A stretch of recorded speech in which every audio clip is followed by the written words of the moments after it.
For Hagerstown and Martinsburg tomorrow. Weather forecasters use them to create the nightly weather report. Airline pilots use them to learn how to fly planes.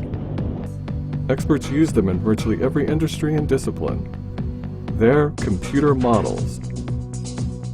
At NASA, scientists use computer models to enhance our understanding of the Earth, the solar system, and the universe.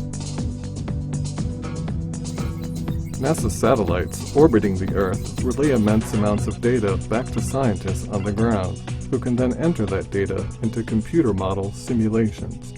We have then equations, and then we have computer code which solves those equations on a day-to-day basis. NASA is the source for most of the research satellite observations of the atmosphere, land, and oceans. So the NASA scientists will look at the observational data and make theoretical projections of what a model might look like, and they will build a numerical model based on the data and then run that on our computers and then compare that to reality.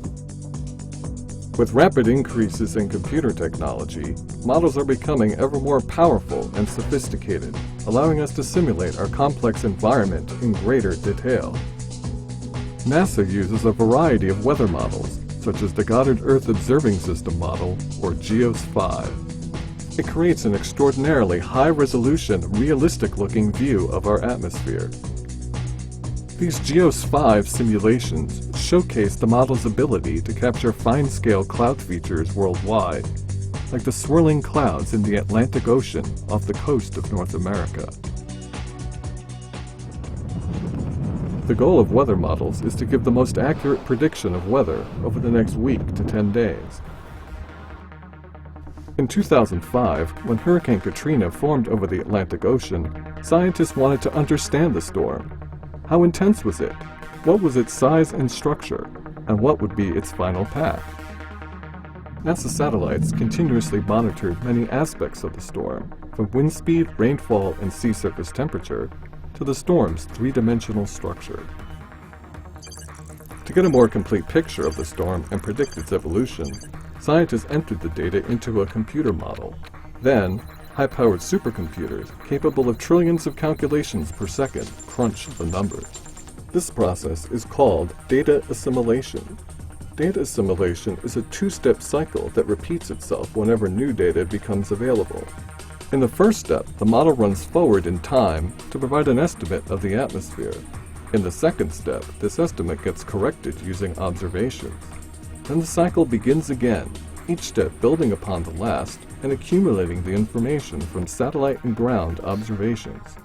Weather models are updated every 6 hours to include the most current observations for the next forecast. This approach prevents the model from straying too far from reality and acts as a checks and balance system to achieve the most accurate forecast. While weather models predict conditions for up to 10 days, climate models predict trends over much longer periods of time.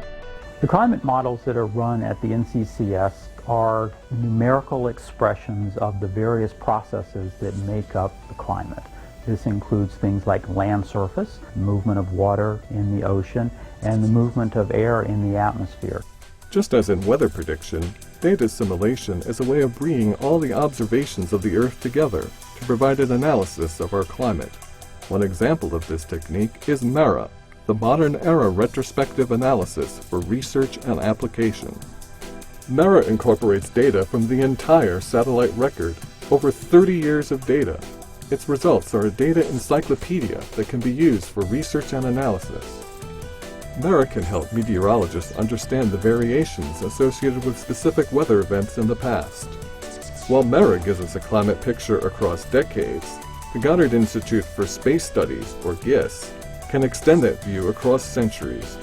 GISS models have already unraveled average temperature trends over 200 years. New GISS simulations will cover the last 1,000 years to verify the model's accuracy. They'll also look forward, projecting climate trends to the end of the 21st century.